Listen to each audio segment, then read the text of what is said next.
তো how to control anger, কিভাবে রাগ থামাবো? যেহেতু মুত্তাকিনদের 2 নম্বর বৈশিষ্ট্য ওয়াল কাযিমিনাল গায়জ, মুত্তাকিদের বৈশিষ্ট্য তারা রাগকে নিয়ন্ত্রণ করে। আল্লাহ রাসূল শিখাই দিলেন, 4টা পদ্ধতি শিখালেন রাগ কমানোর। অ্যাপ্লাই করবো এগুলো, দেখবো আজকে থেকে রাগ কমে কিনা। 2 সাহাবী বিশ্বনবীর সামনে ঝগড়া লাগলেন, কথা কাটাকাটি, কথার পিঠে কথা, কথার নাম লতা। কথা বলতে বলতে ঝগড়া লাগতে লাগতে এক সাহাবী রেগে মেগে আগুন, মারামারির জন্য উদ্যত হলেন। বিশ্বনবী দেখলেন ওই সাহাবীর চেহারাটা একেবারে আগুনের গোলার মতো লাল হয়ে গিয়েছে।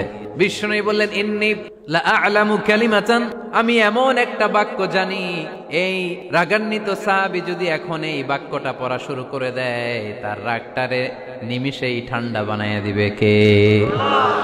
ওই সাহাবী বললেন, ইয়া রাসূলুল্লাহ, কি সেই বাক্য আমারে শিখাইয়া দেন। বিশ্বনবী বললেন, পড়ো আউযু বিল্লাহি মিনাশ শাইতানির রাজীম। আবার পড়েন আউযু বিল্লাহি মিনাশ শাইতানির রাজীম। সুবহানাল্লাহ। রাগ কমানোর দোয়া, সহিহ হাদিস। ওই সাহাবী যদি এই বাক্যটা পড়ে তার রাগ কমে যাবে। বাক্যটা হচ্ছে আউযু বিল্লাহি মিনাশ শাইতানির রাজীম, বিতাড়িত শয়তানের কাছ থেকে আল্লাহর কাছে পানাহ চাচ্ছি, প্রোটেকশন চাচ্ছি। বলতে দেরি, রাগ থামতে দেরি হবে না।